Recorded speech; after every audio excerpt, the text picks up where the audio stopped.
पुरुषोत्तम मास महात्म्यम अध्याय 23।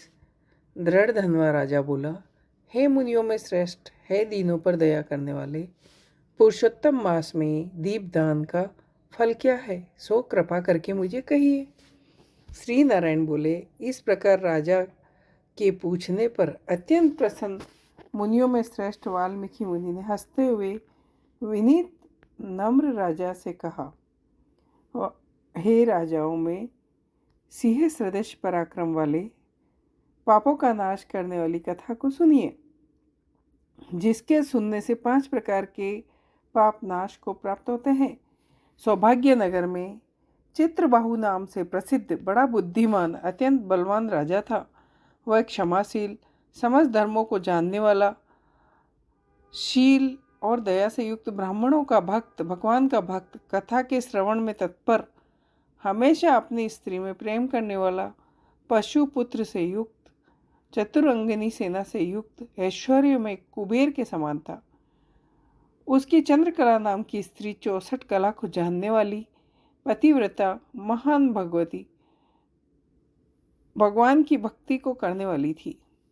उसके साथ युवा चित्रबाहु राजा पृथ्वी का भोग करने लगा, बिना श्री कृष्ण के दूसरे देवता को नहीं जानता। एक दिन पृथ्वीपति राजा चित्रबाहु ने दूर से ही आए हुए मुनियों में श्रेष्ठ अगस्त मुनि को देखा। देखकर पृथ्वी में दंडवत प्रणाम कर उनकी विधिपूर्वक पूजा की। भक्ति से आसन देकर मुनि श्रेष्ठ के सम्मुख बैठ गया। विनय से नम्र होकर मुनि से पूछा, राजा बोला, आज मेरा जन्म सफल हुआ, आज मेरा दिन सफल हुआ, आज मेरा ग्रह सफल हुआ। जो आप श्री कृष्णचंद्र के सेवक आज मेरे गृह में आए हैं, आपसे देखा गया मैं ताप पुंज से मुक्त हो गया। आपको हाथी घोड़े रथ से युक्त समस्त राज्य समर्पण किया। हे मुनि श्रेष्ठ, आप वैष्णव हो, आपके लिए कोई भी अदेय वस्तु नहीं। वैष्णव को थोड़ा भी दिया हुआ मेरु पर्वत के समान होता है। जो कौड़ी के बराबर शाक या उत्तम अन्न जिस दिन वैष्णव को नहीं देता, वह दिन उसका विफल है, ऐसा वेद के जानने वाले कहते हैं। जो कोई द्विजाति विष्णु भक्त हो, वे सब पूज्य है, उनका वाणी मन कर्म से सत्कार करना चाहिए, ऐसा मुझे गर्ग गौतम सुमंतु ऋषि ने कहा है। जब तक सूर्योदय नहीं होता तभी तक तारागण की प्रभा रहती है। जब तक वैष्णव ब्राह्मण नहीं आता तभी तक दूसरे ब्राह्मण कहे गए हैं। अगस्त मुनि बोले, हे चित्रबाहो, हे महाभाग, हे नृप, इस समय तुम धन्य हो। ये सब प्रजा धन्य है जो तुम वैष्णवों की रक्षा करते हो। जो राज्य वैष्णव का नहीं हो, उसके राज्य में वास नहीं करना। शून्य वन में वास करना अच्छा है, परंतु अवैष्णव के राज्य में रहना अच्छा नहीं है।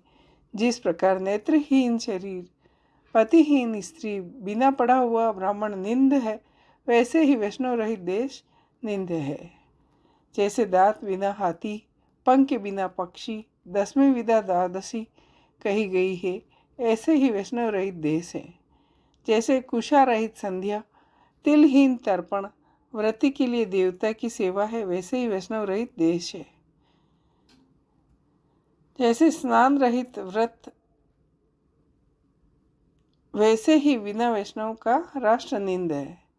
जो श्री कृष्ण के चरणों का आश्रय करने वाला है, सत्पुरुषों से राजा कहा गया है, उसका राष्ट्र हमेशा वृद्धि को प्राप्त होता है और उसकी प्रजा सुखी होती है।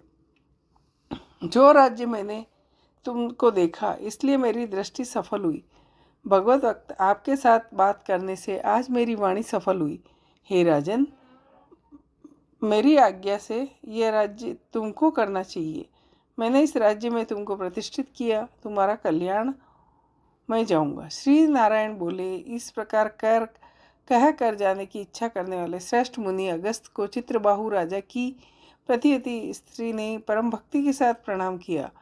अगस्त मुनि बोले, हे शुभे, तू सदा सौभाग्यवती हो और भक्ति से पति की सेवा कर। श्री गोपीचंद के वल्लभ श्री कृष्णचंद्र में तेरी सदा दृढ़ भक्ति हो। इस प्रकार आशीर्वाद देते हुए अगस्त ऋषि से विनयपूर्वक सिर नवाकर और अंजलि बांधकर चित्रबाहु राजा ने फिर कहा, हे विपेंद्र, यह विपुल लक्ष्मी कैसे हुई? निष्कंटक राज्य कैसे हुआ? यह मेरी स्त्री इतनी पतिव्रता कैसे हुई? मैंने कौन सा पुण्य किया, यह सब मुझे कहिए, मैं आपकी शरण में आया हूँ। हे मुनीश्वर, आप हाथ में स्थित दर्पण के समान सब जानते हैं। श्री नारायण बोले, इस प्रकार राजा चित्रबाहु के कहने पर मुनि श्रेष्ठ अगस्त एकाग्रचित्त होकर राजश्रेष्ठ चित्रबाहु से बोले, हे राजन, मैंने तुम्हारे पूर्व जन्म का चरित्र देख लिया है। इतिहास के सहित प्राचीन उस चरित्र को कहता हूँ। सुंदर चमत्कार पूर्व में शूद्र जाति में जीव हिंसा करने में तत्पर मणिग्रीव कामधारी तुम हुए। सो तुम नास्तिक, दुष्चरित्र वाले, दूसरों की स्त्री को हरण करने वाले, कर्तन शिष्टाचार रहित हुए। और तुम्हारी यह जो स्त्री है, यही पूर्व जन्म में भी स्त्री थी। यह कर्म, मन और वचन से पति सेवा में परायण थी। पतिव्रता, महाभागा, धर्म में प्रेम करने वाली, मन स्वामी, इसने कभी तुम्हारे विषय में दुष्भाव नहीं किया। पाप कर्म को करने वाले तुम्हारी जाति और बंधुओं ने त्याग दिया। क्रुद्ध होकर राजा ने सब उत्तम धन ले लिया। फिर उस समय बचा हुआ जो कुछ भी था उसको जाति वालों ने ले लिया। तब उस समय धन के चले जाने से तुमको धन की भारी इच्छा हुई, परंतु धन के नाश होने पर मन मलिन होकर इस पतिव्रता ने तुम्हारा त्याग नहीं किया। इस प्रकार सब लोगों में तिरस्कृत होने पर तुम निर्जन वन को गए। हे महीपते, वन में जाकर अनेक पशुओं को मारकर अपनी आत्मा का रक्षण किया। इस प्रकार स्त्री के सहित जीवन निर्वाह करते हुए धनुष को उठाकर मणिग्रीव मृग के मांस को खाने की इच्छा से बहुत से सर्प और मृग से भरे हुए वन को गया। उस मनुष्य रहित वन के मार्ग में उग्रदेव नाम के महामुनि दिशा ज्ञान के नष्ट हो जाने से व्याकुल हो गए। हे राजन, मध्याह्न के समय तृषा से अत्यंत पीड़ित हो वह ही गिरकर मरणासन हो गए। उस समय रास्ते को भूले हुए उस दुखी ब्राह्मण को देखकर तुमको दया आई। उस ब्राह्मण को उठाकर उनको साथ लेकर तुम अपने आश्रम को आए। उस दुखित ब्राह्मण की तुम दोनों स्त्री पुरुष ने सेवा की।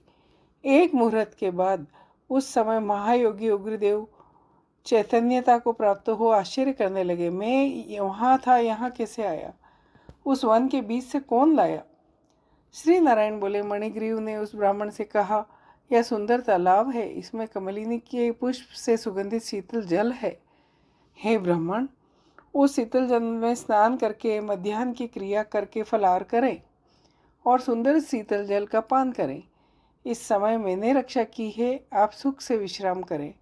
हे मुनिश्रेष्ठ, आप उठिए और आप कृपा करने योग्य है। अगस्त जी बोले, उस समय उग्रदेव ब्राह्मण श्रम रहित सावधान और मणिग्रीव का वचन सुन कर तृषा से व्याकुल हो उठा। हे चित्रबाहु, मणिग्रीव की भुजा पकड़कर वट वृक्ष से शोभित तालाब के तट पर जा बैठे। वट की छाया में बैठकर क्षण मात्र विश्राम कर स्नान और नित्य कर्म कर वासुदेव भगवान का पूजन किया। देवता पितरों को तर्पण कर सुंदर शीतल जल को पान कर उग्रदेव ब्राह्मण शीघ्र वट के मूल भाग में आकर बैठ गए। पत्नी सहित मणिग्रीव ने मुनिश्रेष्ठ उग्रदेव को नमस्कार किया और अतिथि सत्कार करने की इच्छा से विनयपूर्वक वाणी से बोला। मणिग्रीव बोला, हे ब्राह्मण, आज मुझको तारने के लिए आप मेरे आश्रम को आए। आपके दर्शन से मेरे पाप नष्ट हो गए। इस प्रकार उस ब्राह्मण से कहकर प्रसन्न मणिग्रीव स्त्री से बोला, सुंदरी, जो स्वादिष्ट फल पके हुए हैं उन आम्र फलों को तुम जल्दी लाओ, विलम्ब मत करो। हे शुभानने, और जो कुछ कंद आदि है उन्हें भी लाओ। इस प्रकार अपने पति के वचन सुनकर फलों को और कंदिका को लाकर हर्ष से ब्राह्मण के सामने रखती है। मणिग्रीव फिर मुनिश्रेष्ठ से बोला, हे ब्राह्मण, इन फलों को ग्रहण कर मुझ स्त्री पुरुष को कृतार्थ करे। उग्रदेव ब्राह्मण बोला, तुमको मैं नहीं जानता, तुम कौन हो, सो कहो। विद्वान ब्राह्मण को चाहिए कि अपरिचित के भोजन नहीं करे। मणिग्रीव बोला, हे द्विज शार्दुल, मैं मणिग्रीव नाम का शूद्र जाति का स्वजनों से, जाति वालों से, अपने बांधवों से त्यागा हुआ हूँ। इस प्रकार शूद्र के वचन सुन प्रसन्नात्मा उग्रदेव ने फलों को खाया, बाद में जल पिया। ब्राह्मण को सुख से बैठे देख मणिग्रीव ब्राह्मण के पैरों को अपनी गोद में रखकर दबाता हुआ फिर वचन बोला। मणिग्रीव बोला, हे मुनिश्रेष्ठ, आप कहाँ जाएंगे? इस निर्जन जल रहित हिंसक जंतुओं से भरे हुए दुष्ट वन में कहाँ से आए? उग्रदेव बोला, मैं महाभाग में ब्राह्मण हूँ, प्रयाग जाना चाहता हूँ। इस समय रास्ता न जानने के कारण भयंकर वन में चला आया। उस जगह थकावट और प्यास के कारण क्षण भर में ही मरणासन हो गया। बात तुमने मेरे को प्राण दिए। हे मणिग्रीव, बोलो, तुम्हें मैं क्या दूं? तुम दोनों स्त्री पुरुष ने किस दुख के कारण वन में आश्रय लिया? उस दुख को मुझसे कहो, मैं उसे दूर करूंगा। अगस्त मुनि बोले, इस प्रकार उग्रदेव ब्राह्मण के वचन को सुनकर अपनी स्त्री के सामने उस मुनीश्वर उग्रदेव की प्रार्थना कर दरिद्रता समुद्र को पार करने की इच्छा वाले मणिग्रीव ने अपने कर्म के भयंकर फल स्वरूप वृत्तांत को कहा। इति श्री बृहन्नारदीये पुराणे पुरुषोत्तम मास महात्म्ये त्रयोविंशोऽध्याय। जय हो।